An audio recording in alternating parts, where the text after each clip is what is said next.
Doctor K Sudhakar ಅವರ ನಿವಾಸಕ್ಕೆ ಯಾವ ರೀತಿಯಾಗಿ ಬಿಗಿ ಪೊಲೀಸ್ ಭದ್ರತೆಯನ್ನ ಕೊಡಲಾಗಿದೆ ಅಂತ. ಇನ್ನೊಂದ್ ಕಡೆ ಬೆಂಗಳೂರಿನಲ್ಲಿ ಅತೃಪ್ತ ಶಾಸಕ ಎಸ್.ಟಿ. ಸೋಮಶೇಖರ್ ಅವರಿದ್ದಾರೆ. ಬಿಜೆಪಿ ಶಾಸಕ ವಿಶ್ವನಾಥ್ ಅವರ ಕಣ್ಗಾವಲಿನಲ್ಲಿ ಸೋಮಶೇಖರ್ ಅವರು ಬಿಗಿ ಭದ್ರತೆಯನ್ನು ನೀಡಲಾಗ್ತಾ ಇದೆ ಅವರಿಗೆ. ಒಂದ್ ಕಡೆ ಪೊಲೀಸರ ಭದ್ರತೆ, ಇನ್ನೊಂದ್ ಕಡೆ ವಿಶ್ವನಾಥ್ ಬೆಂಬಲಿಗರ ಬಂದೋಬಸ್ತ್ ನಲ್ಲಿದ್ದಾರೆ.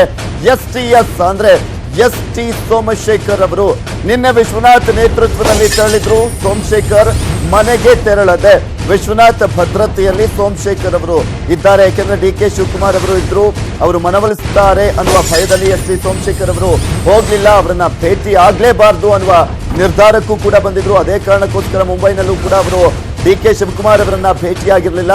ಇನ್ನ ಇಲ್ಲಿ ಮನೆಗೆ ಬರ್ತಾ ಇದ್ದಂತಹ ಸಂದರ್ಭದಲ್ಲಿ ಡಿ.ಕೆ. ಶಿವಕುಮಾರ್ ಇದ್ದಂತ ಮಾಹಿತಿ ತಿಳಿದಾದ್ಮೇಲೆ ಅವರ ಒಂದು ವಾಸ್ತವ್ಯದ ಸ್ಥಳವನ್ನ ಬದಲಾಯಿಸ್ತಾರೆ. ಡೈವರ್ಟ್ ಮಾಡಿಕೊಂಡು ಎಸ್.ಆರ್. ವಿಶ್ವನಾಥ್ ಅವರ ನೇತೃತ್ವದಲ್ಲಿ ಬೇರೆ ಕಡೆ ಅವರು ಇದ್ದಿದ್ದಂಥದ್ದು.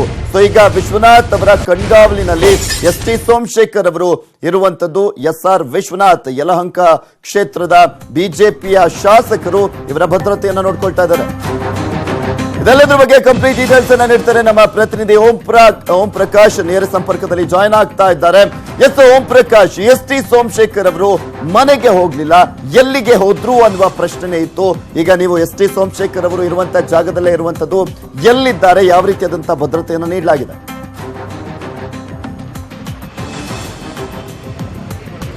ಪೃಥ್ವಿರಾಜ್, ನಾವು ಕೂಡ ಇನ್ನೂ ಪ್ರಯತ್ನಿಸ್ತಾ ಇದ್ದೀವಿ. ಯಾಕೆಂತ ಹೇಳಿದ್ರೆ ಈ ಗೌಪ್ಯತೆಯನ್ನ ಕಾಪಾಡಿಕೊಂಡಿದ್ದಾರೆ. ಇನ್ನೂ ಕೂಡ ಎಸ್.ಟಿ. ಸೋಮಶೇಖರ್ ಎಲ್ಲಿದ್ದಾರೆ ಅನ್ನುವಂಥದ್ದು ಯಾರಿಗೂ ಗೊತ್ತಿಲ್ಲ. ಅಜ್ಞಾತ ಸ್ಥಳಕ್ಕೆ ನಿನ್ನೆ ಡಿ.ಕೆ. ಶಿವಕುಮಾರ್ ಅವರು ಎಸ್.ಟಿ. ಸೋಮಶೇಖರ್ ಅವ್ರು ಬರೋದನ್ನೇ ಕಾಯ್ತಾ ಇದ್ರು ಅನ್ನೋ ಕಾರಣಕ್ಕೆ ಅವ್ರ ಮನೆಯಲ್ಲಿ ವೇಟಿಂಗ್ ನಲ್ಲಿದ್ರು. ಅದಾದ ನಂತರ ಅವ್ರನ್ನ ವಿಶ್ವನಾಥ್ ಅವರ ಬಿಜೆಪಿ ಶಾಸಕ ವಿಶ್ವನಾಥ್ ಅವರೊಂದಿಗೆ ಅವರು ಅಜ್ಞಾತ ಸ್ಥಳಕ್ಕೆ ಕರ್ಕೊಂಡು ಹೋಗಿದ್ದಾರೆ. ಆದ್ರೆ ಇವತ್ತು ಕರ್ನಾಟಕ ಸಹಕಾರ ವಸತಿ ಮಹಾಮಂಡಳದ ಚುನಾವಣೆ ಇದೆ. ಅದು ಕೃಷ್ಣರಾವ್ ಪಾರ್ಕ್ ಬಳಿಯಲ್ಲಿರುವಂತಹ ಮುಖ್ಯ ಕಚೇರಿಯಲ್ಲಿ ಚುನಾವಣೆ ಇದೆ.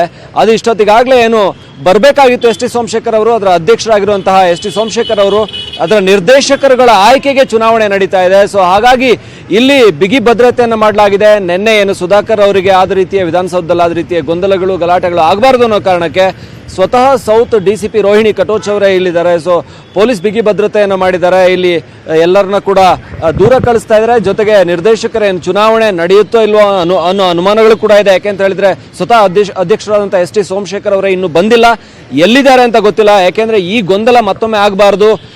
ರಾಜೀನಾಮೆ ಕೊಟ್ಟಿರುವಂತ ಅವ್ರನ್ನ ಮನವೊಲಿಸೋದಕ್ಕೆ ಕಾಂಗ್ರೆಸ್ ಶತ ಪ್ರಯತ್ನ ಮಾಡ್ತಾ ಇದೆ.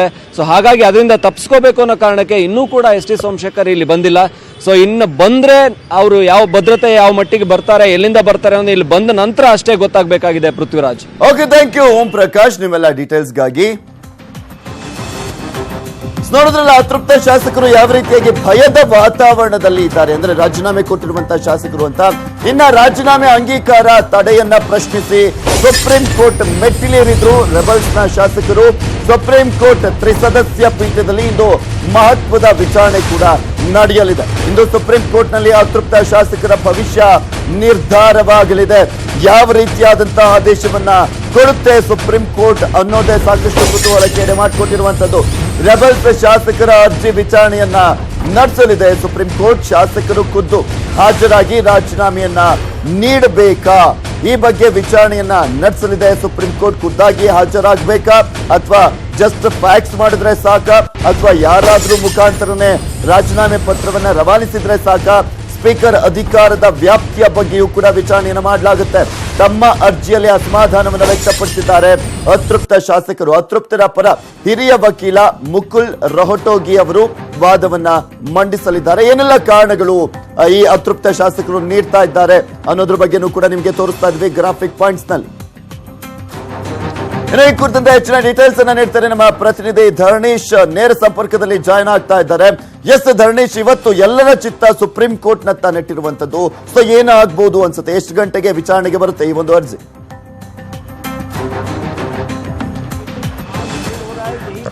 ಈಗ 10ವರೆಗೆ ಸುಪ್ರೀಂ ಕೋರ್ಟ್ ಮುಖ್ಯ ನ್ಯಾಯಮೂರ್ತಿಗಳ ಪೀಠದಲ್ಲಿ ಈ ಒಂದು ಅರ್ಜಿಯ ವಿಚಾರಣೆ ನಡೆಯುತ್ತೆ. ಬಹಳ ಮುಖ್ಯವಾಗಿ ಆರ್ಟಿಕಲ್ 190 ಅಡಿಯಲ್ಲಿ ಸ್ಪೀಕರ್ ಕಾರ್ಯವ್ಯಾಪ್ತಿಯ ಬಗ್ಗೆ ಪರಾಮರ್ಶೆಯನ್ನ ಮಾಡಲಾಗುತ್ತೆ. ಯಾಕೆಂತಂದ್ರೆ ಅತೃಪ್ತ ಕಾಂಗ್ರೆಸ್ ಮತ್ತು ಜೆಡಿಎಸ್ ನ 10 ಶಾಸಕರು ನಿನ್ನೆ ಸುಪ್ರೀಂ ಕೋರ್ಟ್ ಮೆಟ್ಟಿಲೇರಿದ್ದಾರೆ. ತಮ್ಮ ರಾಜೀನಾಮೆಗಳನ್ನ ಅಂಗೀಕರಿಸುವುದರಲ್ಲಿ ಸ್ಪೀಕರ್ ದುರುದ್ದೇಶಪೂರ್ವಕವಾಗಿ ತಡ ಮಾಡ್ತಾರೆ ಅನ್ನುವಂಥದ್ದು ಅವರ ದೂರು.